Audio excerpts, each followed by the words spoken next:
It's the early 19th century. In India's northeastern states, more than 400 women a year are burned alive on the funeral pyres of their dead husbands.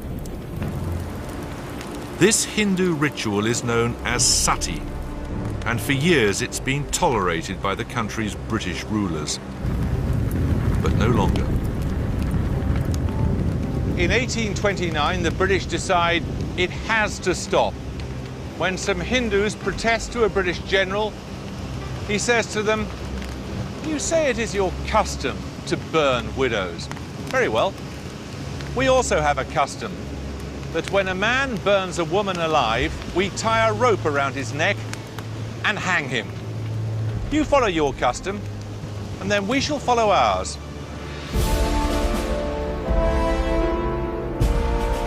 For many British people, the empire was all about doing good, by force if necessary. Some believed they had a duty to bring light into the world. Others that they had a right to rule it. We really did know best. Both beliefs fundamentally changed the nature of the modern world, and they changed our sense of Britain's place in it.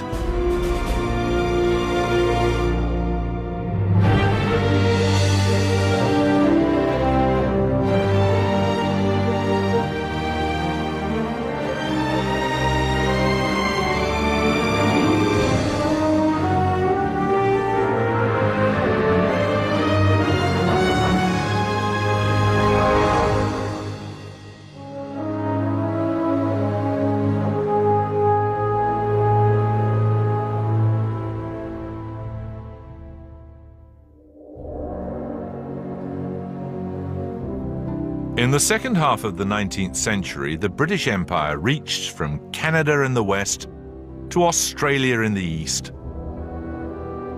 The last phase of expansion was about to begin, and many of these empire builders believed their work was ordained by God.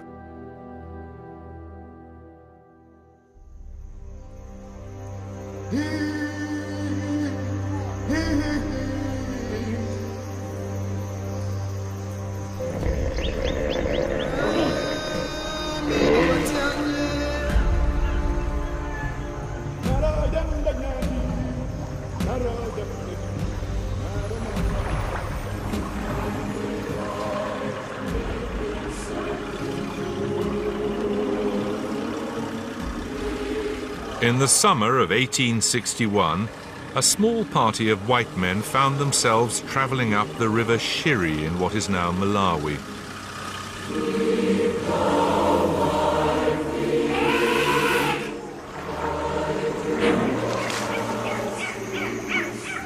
To Europeans at that time, Africa was simply the Dark Continent, a place of ignorance and superstition. They had come here to change that. The men sang hymns as they travelled. Lead, Kindly Light was a particular favourite. Their leader was already a legend in Britain, a man who had come to embody the Victorian purpose in Africa. His name was David Livingstone, a dour, fanatically determined lowland Scot. He was the first white man to have crossed the continent of Africa. He'd come here as a missionary to save African souls for Christ, but what he found appalled him. Britain had abolished slavery in the empire decades before.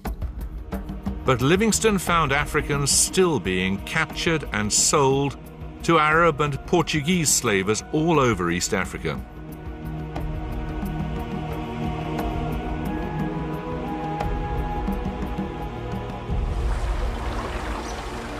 Now he and his companions dreamed of sowing the seeds of a new world here.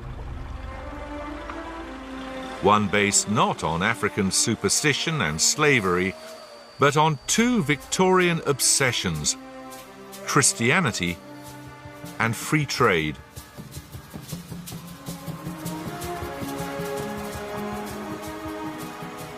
This river would become God's highway into the heart of Africa. Down it would come African cotton and wheat and ivory and ostrich feathers, and up it, in exchange, would go clothes and tools and machinery made in Glasgow or Manchester.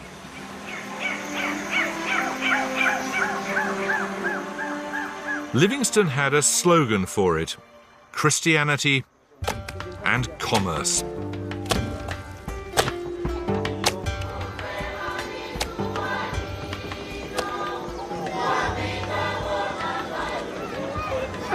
This would be the empire's new civilizing mission.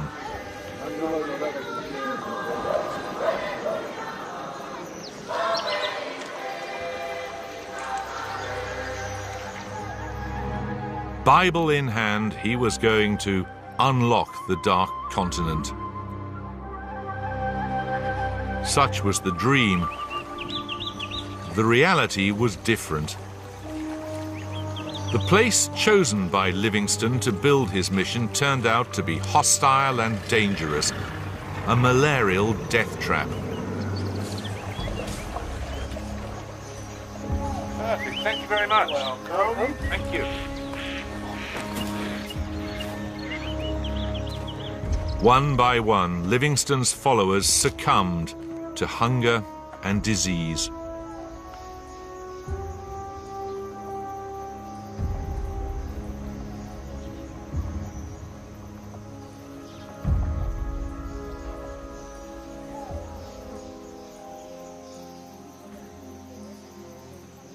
And this is all that remains. It's the grave of one of the missionaries, Henry de Wint Burrup. His name's even misspelt on his tombstone, poor chap. He died of exhaustion and diarrhea in February 1862. An eyewitness said that he had shrunk to half his normal size and had turned a horrible shade of yellow. One of his last acts had been to write a letter to the rowing clubs of Oxford and Cambridge asking them to raise money to buy a steamer to go up the Shiri River to stop slavery.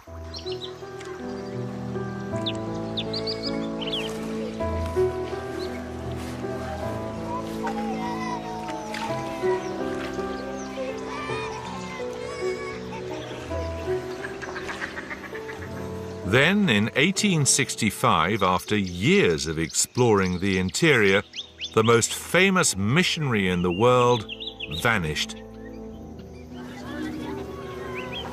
Nothing was heard from him for an entire 3 years. It was a worldwide mystery. The New York Herald sent a journalist, Henry Morton Stanley, to Africa. Find Livingstone were his orders, by any means necessary.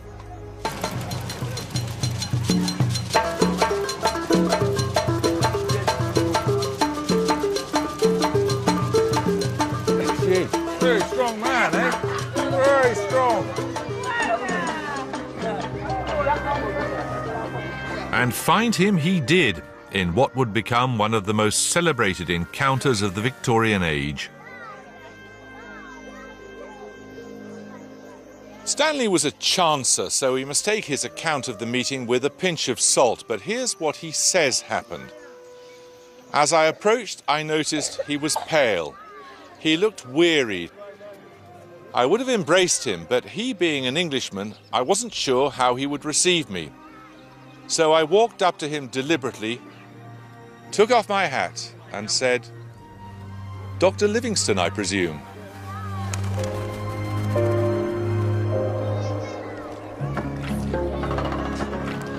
But Livingstone was still in the grip of a passion to explore. For almost 2 years he drove himself on, sick with cholera and dysentery. He'd even extracted his own teeth. He died in Africa. He was alone, thousands of miles from home. They found him in his hut, kneeling, it was said, in prayer.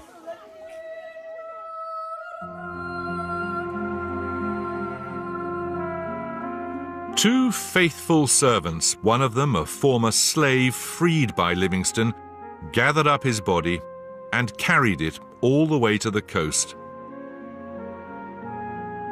There they loaded it onto a ship bound for London. His heart, though, was buried in Africa.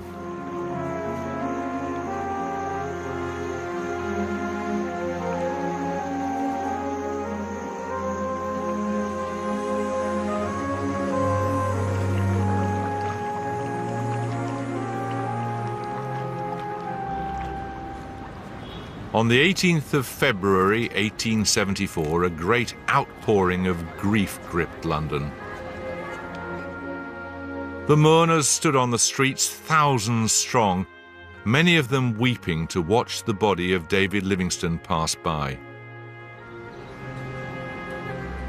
His funeral would be held at the resting place of Britain's elect, Westminster Abbey. This was no ordinary mortal they were burying.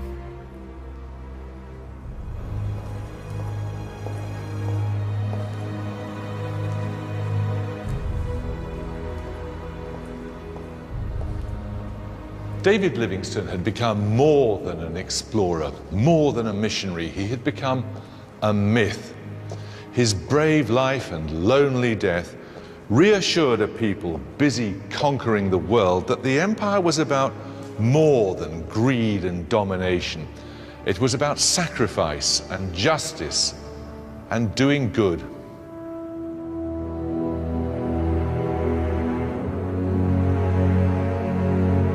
All around the abbey were elaborate monuments to the great conquerors of empire.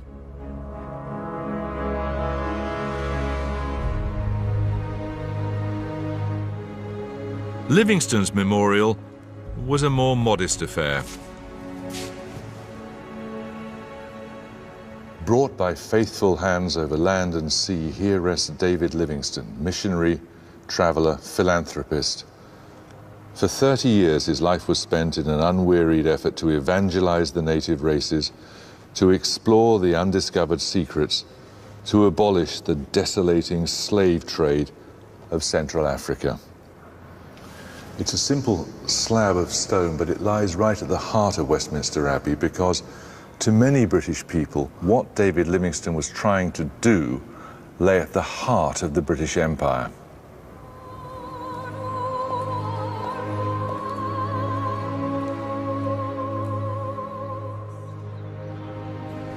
The tears of the nation had hardly dried when Livingstone's diaries were published. Heavily edited to remove evidence of his frequent failures. In his entire life, he's said to have made only a single convert. But the diaries would help him become almost a patron saint of empire.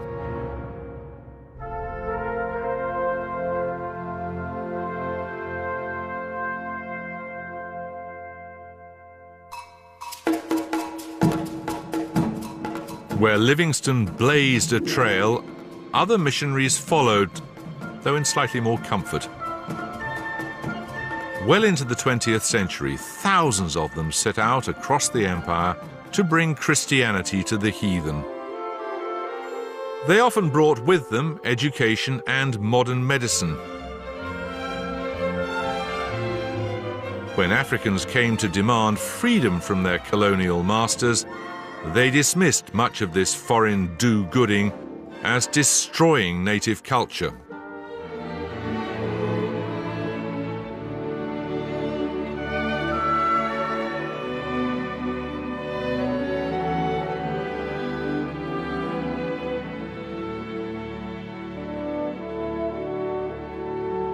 Yet more than 100 years after Livingstone, much of the missionary legacy is alive and well.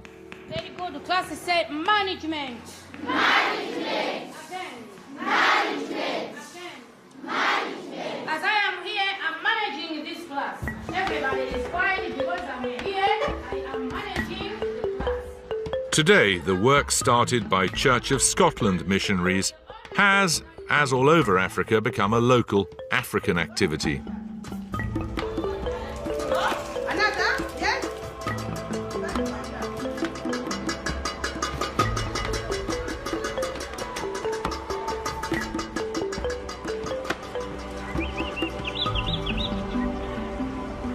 The Nkolokoti Primary School was founded in 1935 in what was then the British colony of Nyasaland.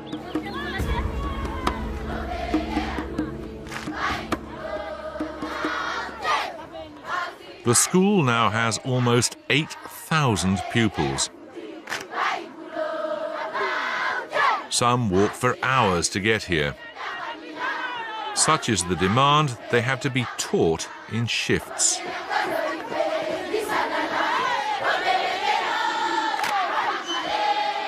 Missionaries have come in for a lot of stick for providing an excuse for flag planting and land grabbing. But the fact of the matter is that without missionaries, this school wouldn't exist. And so 8,000 children would get no education, and come to that, no breakfast either.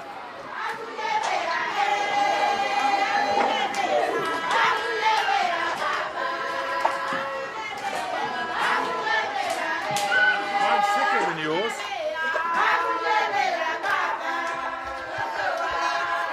Today, the school is funded by the Malawi government, although the porridge comes courtesy of a Scottish charity.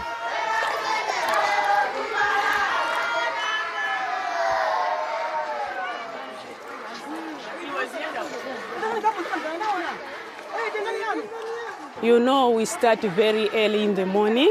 Some leave very early without eating. When they come here, they find porridge. They fill their stomachs. Yes. Now, what do you feel about the missionaries who started this school? They did a great job. And they assisted this area very much. Just imagine, it was established in 1935. Up to now, we are still benefiting. This is a religious school. It is a religious school. So you teach them about Christianity? Yeah. We have a subject, Bible knowledge. Yeah. What do you hope they will learn in your school? They learn to be good citizens. We teach them to love each other, respect each other, respect elders. That's what we teach them.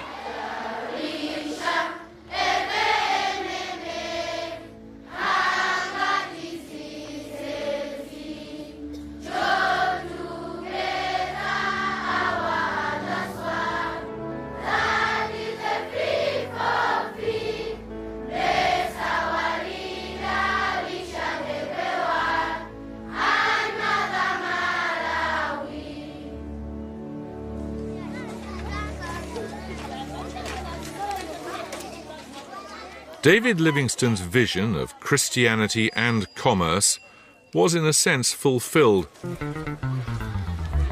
Where the missionaries led, the traders followed.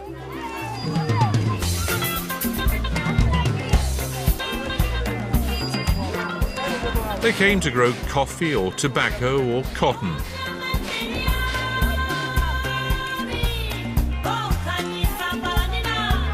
Their African workers, so went the plan, would be influenced towards Christianity.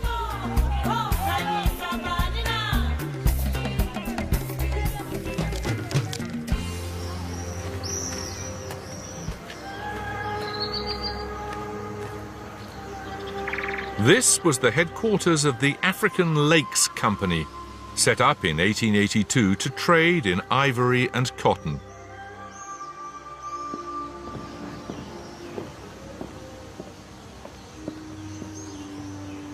To many Victorians, it seemed a marriage made in heaven, but too often, commerce and Christianity turned out to make extremely unhappy bedfellows. In 1893, a Scotsman came out to manage a huge cotton estate outside Blantyre in Malawi, named incidentally after David Livingstone's birthplace. The manager, William Jarvis Livingstone, was a distant relative of the missionary. But this Livingstone had rather different ambitions. He was here to make money. Like other settlers, William Jarvis Livingstone ran a harsh regime on the plantation. Floggings were said to be common. Resentment ran high.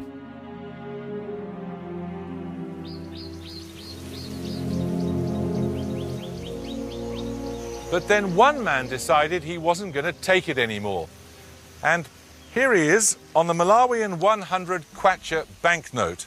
He's also on the 500 kwacha. In fact, he's on every Malawian banknote because the Reverend John Chilembwe is a national hero.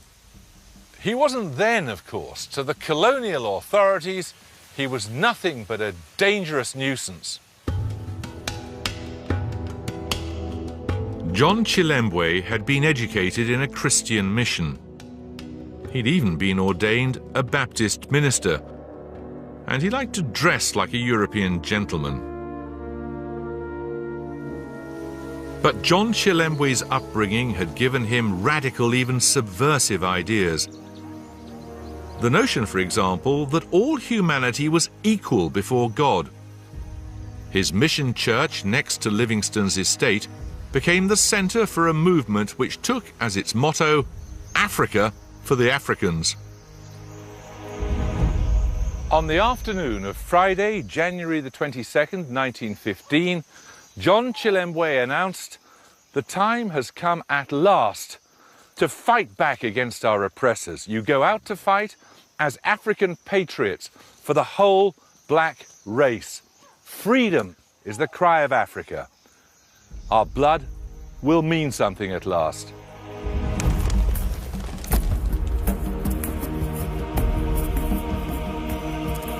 Chilembwe hoped to unleash a new kind of race war.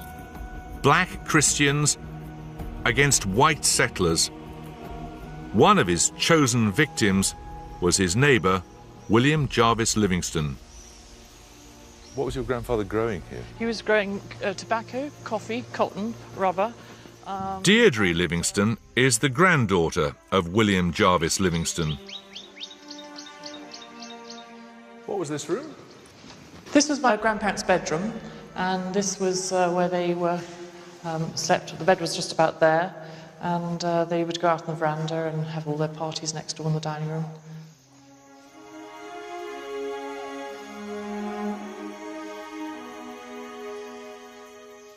Tell me what happened that night.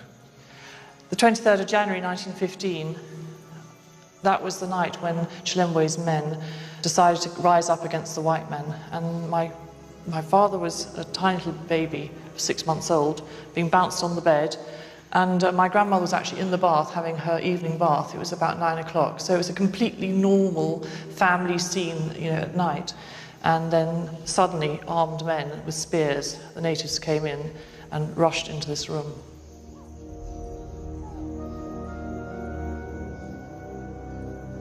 They went to attack my grandfather and speared him. Where was he speared? What part of his body? He was speared here. So she went over to try and get some port wine or brandy, the sort of usual things that they resuscitated people in those days. And then suddenly the other natives came in, and the whole bunch of them literally came in, and they cut off his head in front of her. They cut his head off? They cut his head off. What was absolutely desperate was my father, at 6 months old, was obviously just lying on the bed. And then I had my Aunt Nyassa, who was 5 years old, and she had seen the whole scene because she was actually sprayed with the blood from the severed head of my grandfather. It was an absolutely desperate scene.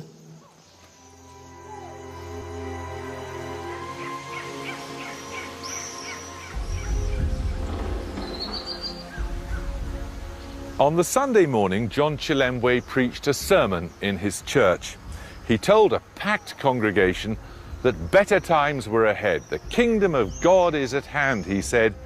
You will hear the bugles sounding. Beside him in the pulpit as proof was the head of William Jarvis Livingstone. The revenge of the British authorities was, as so often, swift and merciless.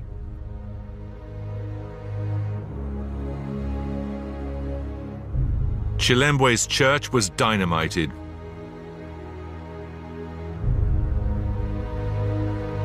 As for Chilembwe himself, he was hunted down, shot, and buried in an unmarked grave.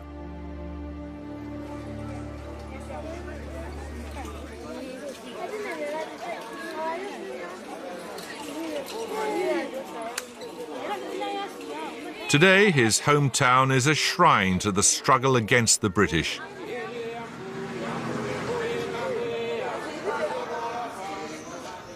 But his missionary message still rings out from his rebuilt church.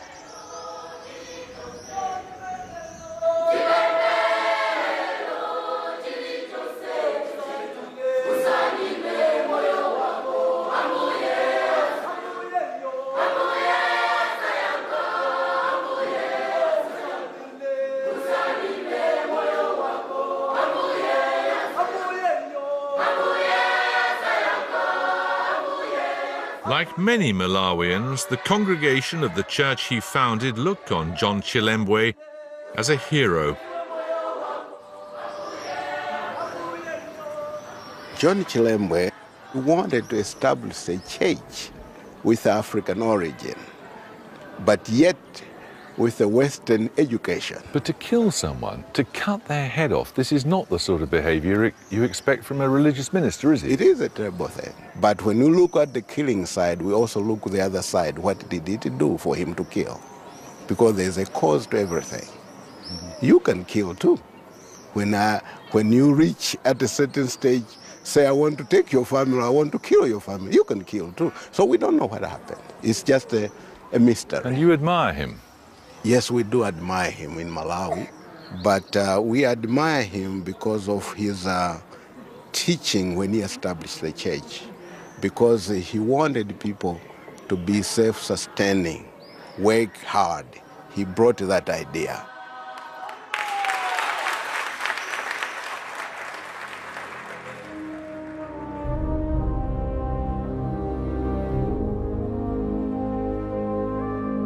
The march of the white race led by Britain across the globe in the late 19th century was astonishing to behold. So astonishing that people began to search for explanations. An idea took hold among some people that this must be a scientifically predetermined destiny.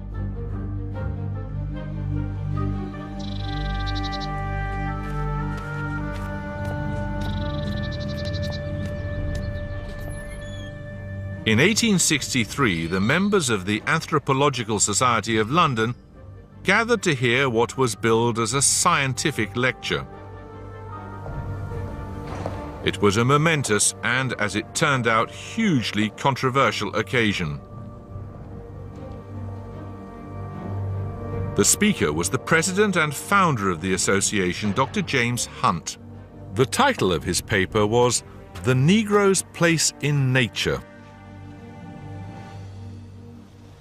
I propose to discuss the physical and mental characteristics of the Negro, with a view to determining not only his position in nature, but also the station he should occupy. I shall also dwell on the analogies between the Negro and the anthropoid apes. What followed was over an hour of racist nonsense dressed up in the pseudo-technological language of scientific observation. The skull is very hard and unusually thick, enabling Negroes to fight or carry heavy weights on their heads with pleasure. There were hisses and boos from the audience. Some considered he was justifying slavery, which the British were proud of having abolished. But his ideas struck a chord among more fanatical empire builders.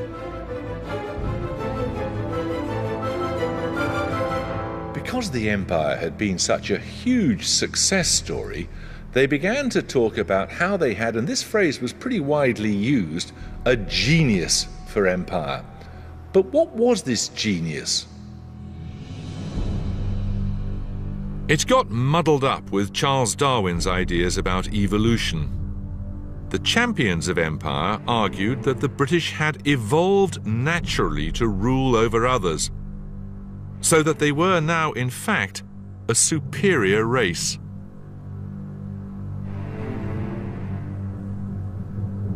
Everywhere we see the European as the conqueror and the dominant race, and no amount of education will ever alter the decrees of nature's laws. David Livingstone had preached that colonizers had a duty to help the unfortunate. But what was the difference between unfortunate and inferior? A conviction took hold that helping meant ruling.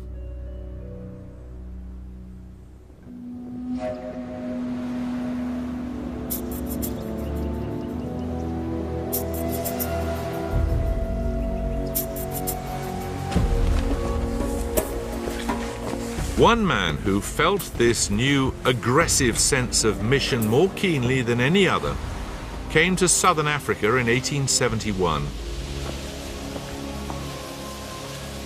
His name was Cecil Rhodes, and you need a fistful of adjectives to describe him. He was bold, he was buccaneering, he was brilliant, but he was also brash, brutal, and bigoted.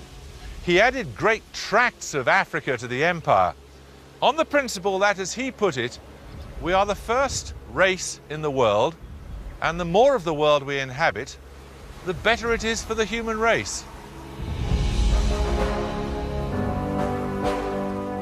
The empire was built or stolen from others by mavericks, and Rhodes was the maverick's maverick. He did as he pleased and only told the politicians in London afterwards. He made war. He created colonies off his own bat. Rhodes called the English God's chosen instrument in carrying out the divine idea. It could almost have been David Livingstone talking.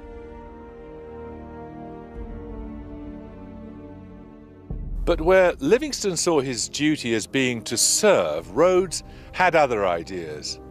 Africa lies ready for us, he told his supporters. It is our duty to take it.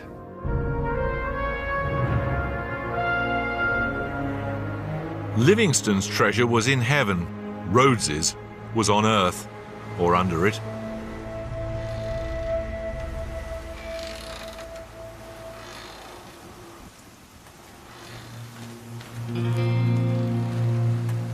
He made his fortune in a diamond town.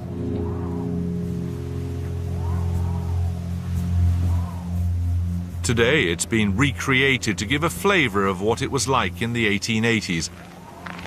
A place of high hopes and low living, where desperate men came to get rich or die trying.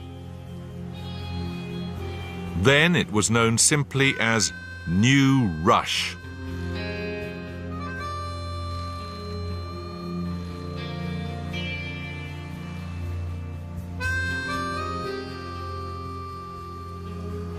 The Colonial Secretary, Lord Kimberley, thought the name New Rush was altogether far too vulgar, and as for the Dutch name, Vooruitzicht, well, frankly, it was just about unpronounceable. So a grovelling official said, would the name Kimberley be acceptable? Most acceptable, said his lordship. Rhodes's power base was the Kimberley Club, where Southern Africa's business elite gathered.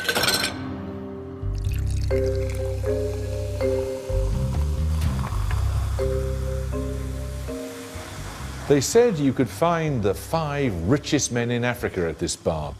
But Rhodes was actually less interested in money than he was in power, and specifically in realizing what he called my idea.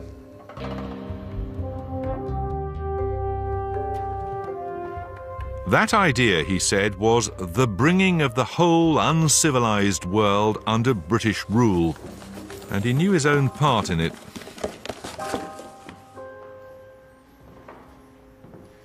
Rhodes sketched out his dream on this very map. It is of British territory running right down the spine of Africa. In pencil, he drew the proposed course of a railway line that began at the Cape at the tip of southern Africa, up through South Africa, through what is now Zambia, on into Uganda, into Sudan, and then to Cairo on the Mediterranean. He believed that this would create a territory fit for white men that will be bigger and more populous than the United States.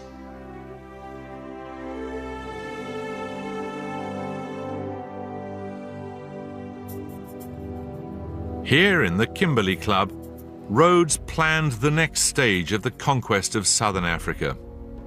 And he would be its leader, not as a soldier, but as a businessman.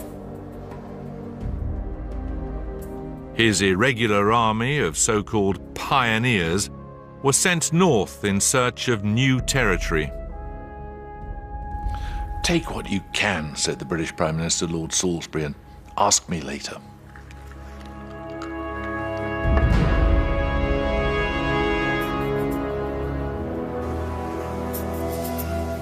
Rhodes's aim was, as he put it, to set up mining companies, cultivate the land, and preserve peace and order. In other words, to invade.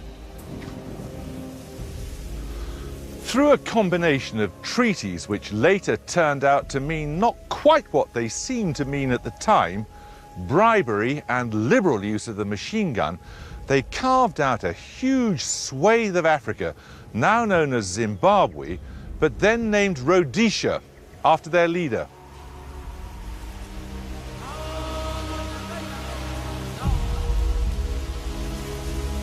If ever there was a country founded on blood and greed, Rhodesia was it.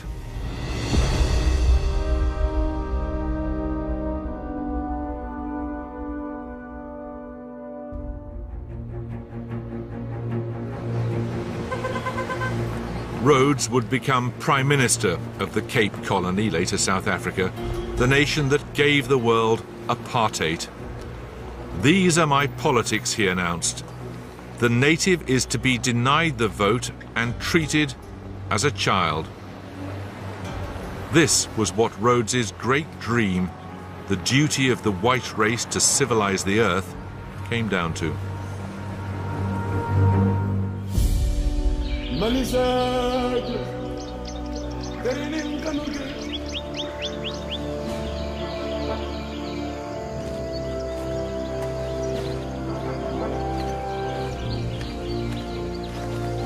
Rhodes's triumphalist vision of empire was partially fulfilled.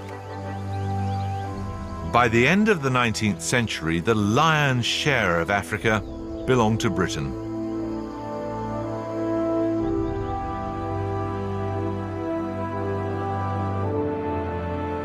But the business of actually running the world's untidiest empire was a rather more humdrum affair.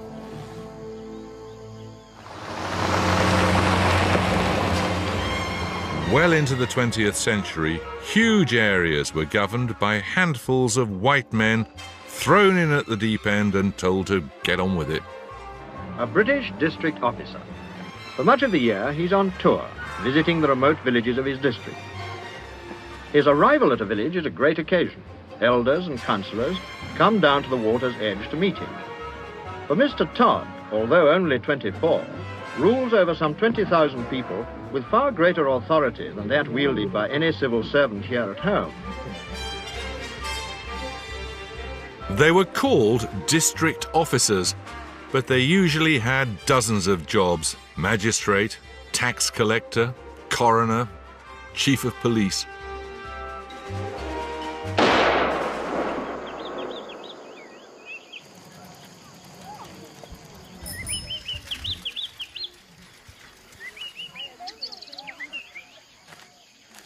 In the 1930s, the population of British Africa was reckoned at about 43 million. It was administered by a mere 1,200 officials.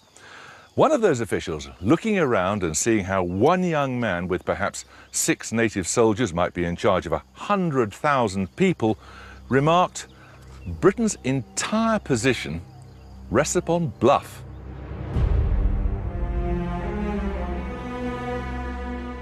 One of the ways this enormous bluff worked was through a rather British invention called indirect rule. All over the empire, local rulers were persuaded, bribed, or threatened into throwing in their lot with the British.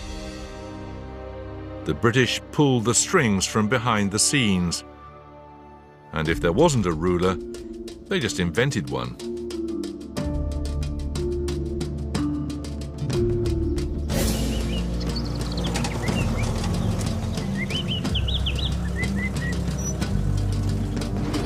District officers in Africa were therefore supposedly ruling alongside the local chief. It could be a lonely job, but then you weren't supposed to hang around at home very much. You had to be out and about in the hills and farms and villages, sorting out trouble with a handful of locally recruited police officers.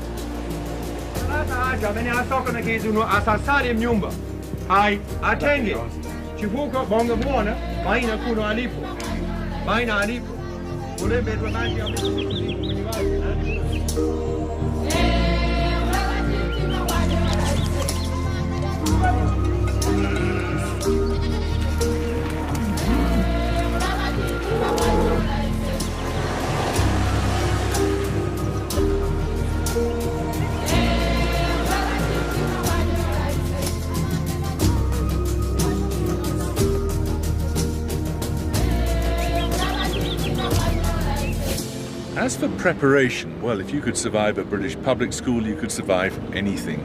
I was head of my house, recalled one young district officer. I was deputy head of school. I was captain of rugger. I was sergeant major in the officer training corps. So when eventually I found myself alone in the bush, I wasn't afraid in the slightest.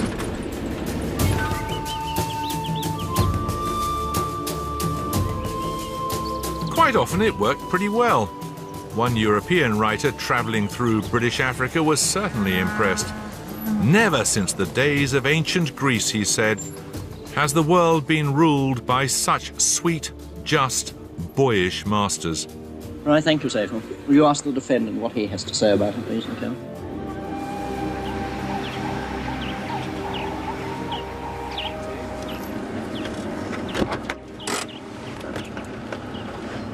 One of them still lives just outside Nairobi in Kenya, though inevitably no longer quite so boyish. Jeremy. How do you do? Very good to see you. Thank you for having us. More than welcome. Thank you. When you look at it, there were such small numbers of people making the empire work. How do they get away with it? I think it's fair to say they trusted us. And we trusted them. It was mutual. Mutual respect, mutual trust. And they did what was required of them. We did what was required of the government. You say you would do what was required of you and they would do what was required of them. But what right did you have to require them to do anything? They were the heads of their tribes. The government needed to exist. I think we all agree governments, good or bad, are necessary. And they found it probably as satisfying as we did. Did you ever wonder what you were doing? What am I doing here? Well, our basic raison d'etre, if you like, was to maintain law and order. But of course, in the face of lots of armed, well-armed and large gangs, it wasn't so easy. Did you ever question what the empire was for?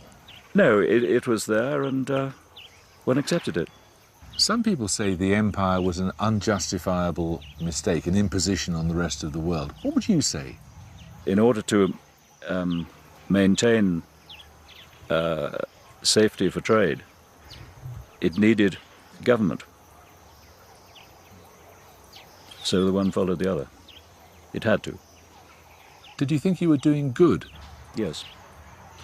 There was a great deal of satisfaction in getting advancement, schooling and public health centers. They may not have liked us. I still, to this day, when I go down to Kilifi, where I have a little house on the beach, they'll sometimes see me in the town and greet me very warmly. So it can't all have been bad.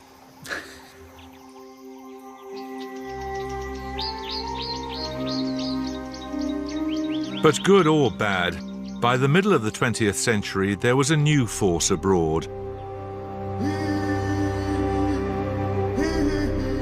The world had turned against the very idea of imperialism.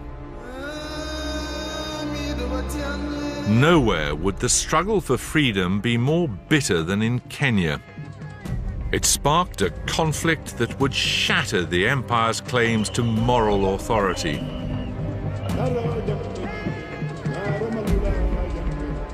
White settlers in Kenya had done well for themselves, farming the fertile highlands. They developed the country. They felt they had a claim to it. Many native Kenyans, especially those Kikuyu who'd been displaced, felt otherwise.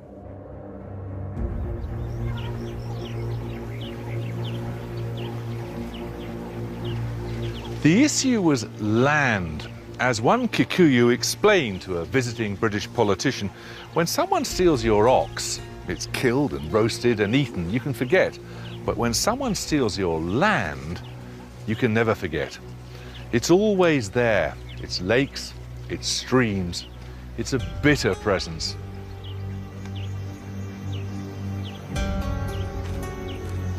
The division of the spoils in Kenya was not exactly equal. A mere 3,000 white farmers occupied 12,000 square miles of prime land. By contrast, over 1 million Kikuyu lived on just 2,000 square miles.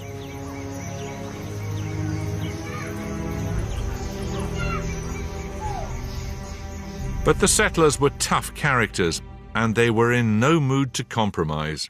Are you afraid of what might happen to the settlers' position if the Africans move more towards self-government? No, I don't think so. We've always stood on our feet before. I think we can do it again. Do you think your property is likely to go? Do you think you'll be in a difficult position? Not without being fought for. Would you fight? Definitely. If I've done it all my life.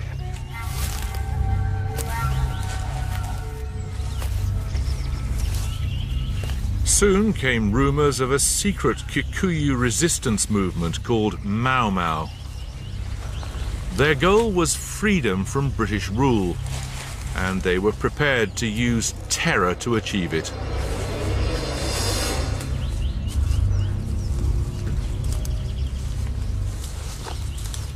Mystery and fear were part of what the Mau Mau were about. Deep in the forests of the Aberdare Mountains, they conducted initiation ceremonies in which naked young people drank goat's blood and swore to drive out the white invader. In European circles, these became known as orgies, in which babies were torn from their mother's womb and eaten alive. One colonial official even claimed to detect the horned shadow of the devil himself.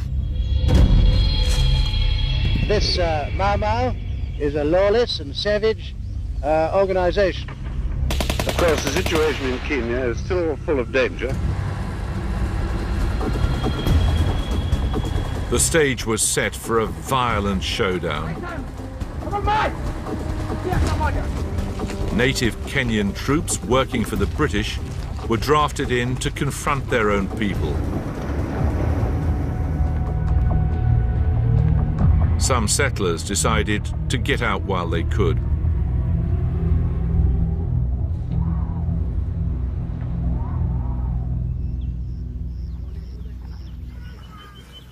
But while the whites felt under threat, the people who really suffered were other Kikuyu, those who chose to stay loyal to the British. On the night of March the 26th, 1953, the area of Lari, here on the edge of the Great Rift Valley, was attacked by the Mau Mau. The people here were largely loyal to the colonial government. It was the middle of the night, so most of the villagers were asleep. The Mau Mau came to their huts, blocked the entrances, set fire to them, and then went to work with axes and machetes. These pictures arrive from Kenya. They show the charred remains of the village of Lari, only 30 miles from Nairobi, where over 120 loyal Kikuyu were massacred by Mau Mau terrorists. Men, women and children perished in a night of savagery almost beyond description. An entire village was turned into a smouldering funeral pyre.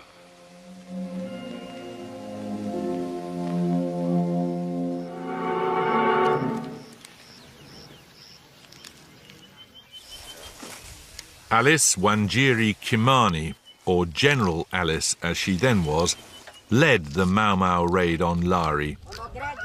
She's now aged 81 and still lives and farms near the village. Hoodie, Good morning, Tom. you're Alice. Hello. Hello. Oh, To me. God, that's a heck of a handshake. Careful. Thank you.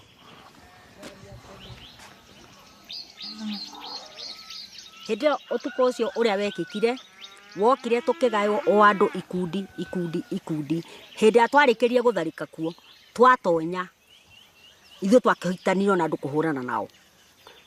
Did you kill anybody? Thĩinĩ wa mbara ĩyo nĩ ũkĩũĩ andũ ndingĩkora atĩ kana ndĩhe mũndũ mũndoragire no he mũndũ ndahutirie tondũ hatiakĩrĩ thayũ nĩ kũhũrana. Ĩĩ nĩ ndahũrire rithathi 12 ndĩcitonyereirie posti. Nĩ ndarathirwo haha ngĩrathwo haha kũgũrũ rithathi ĩkĩhĩtũkĩra ũguo ĩngĩ ĩkĩhĩtũkĩra haha ũguo ĩgĩthiĩ ĩno ĩkĩhĩtũkĩra haha ĩgĩthiĩ ũguo ĩkĩragũtonya ĩgĩtemwo. Was there no other way to get your freedom other than killing? Gũtirĩ njĩra ĩngĩ tũngĩagĩire tondũ tũtangĩahũranire na tuonanie twĩna bata na kwaga gwathwo hatirĩ ũndũ ũngĩ tũngĩekire na nĩkĩo gĩatũmire tũnyue muma. What do you think about the British now? Ũmũthĩ ũyũ njugaga tũrĩ a nyina ũmwe githĩ rĩu tũtirageithania nawe na wĩ mũthũngũ. Hĩndĩ ĩyo tũtingĩageithanirie tũtingĩagũranĩire na home guard na rĩu nĩ tũgũranĩire rĩu tũrĩ a nyina ũmwe. What do you think about the time that the British were here in Kenya as the colonial government? Tiga nĩ gũtũtunya mĩgũnda matũtunyire na gũtwatha na ũmakoroni nĩ gwakũrĩte kwĩ rĩu tondũ rĩu ithuĩ tũrahũrana na tũtiĩkĩra tũrahũranĩra. Would the country have been better if they hadn't been here? Ndũ hĩndĩ ĩyo tũtiathomaga ta niĩ ndirĩ mũthomu na thikũ ici ona kana kaigana ũguo gakairĩtu ge thukuru. Talk about a mixed verdict. But imperialism's time had passed.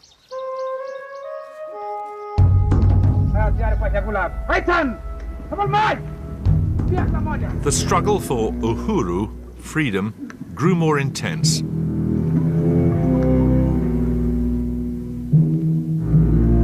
The authorities rounded up Mau Mau suspects thousands at a time, herding them into vast internment camps. Nearly 500 suspects were detained for questioning. Over 100 of them were identified by survivors as having taken part in the massacre. Will you ask her, Inspector, why she pointed this man out? He's the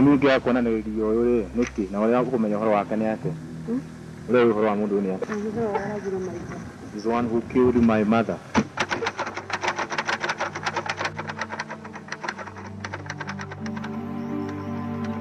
Imprisonment, torture, massacres. Somehow this temperate paradise had become a sort of hell.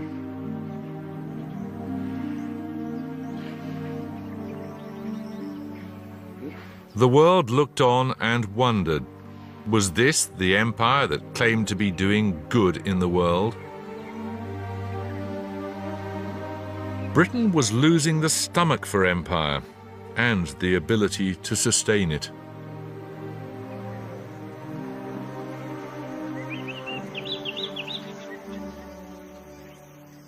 Much to the disgust of many farmers in the White Highlands, Kenyan nationalist leaders were summoned to London for negotiations. Uhuru was finally within their grasp. At the Uhuru Stadium, the Articles of Independence were handed by the Duke to the country's Prime Minister. Joyful citizens of the new state celebrate their independence in the most African of all ways by dancing till they're ready to drop. As the 1960s dawned, one colony after another demanded and got independence.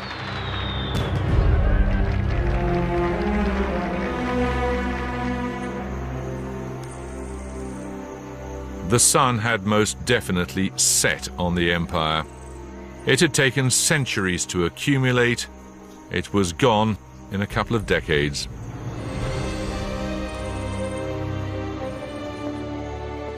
The empire brought blood and tears and dispossession to millions of people, but it also brought roads and railways and education.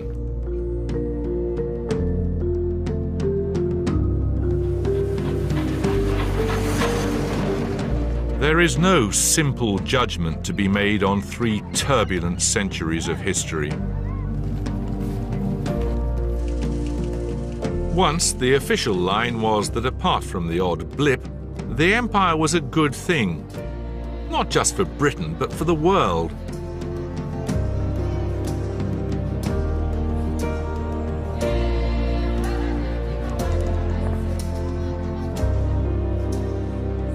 But the British grew ashamed of the empire and tried to wipe it from the national memory.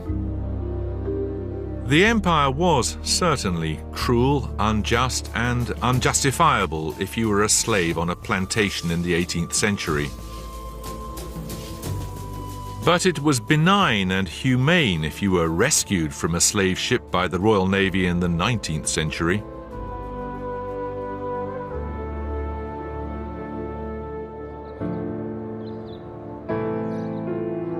For good or ill, much of the world is as it is today because of the empire. From the way it looks,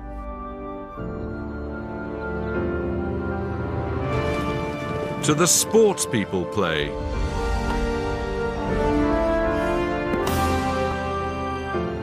from the religion they practice, to the language they speak,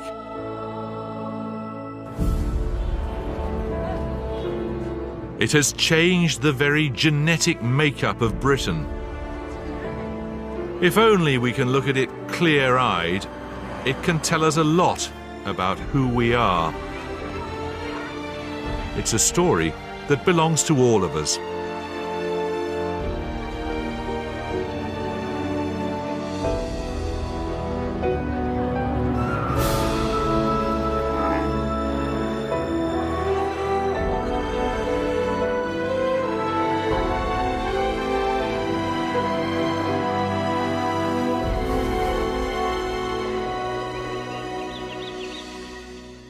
We've been through pride, we've been through shame. Mostly nowadays we seem to be in denial. But if we really want to understand who we are, it's time we stop pretending the empire was nothing to do with us.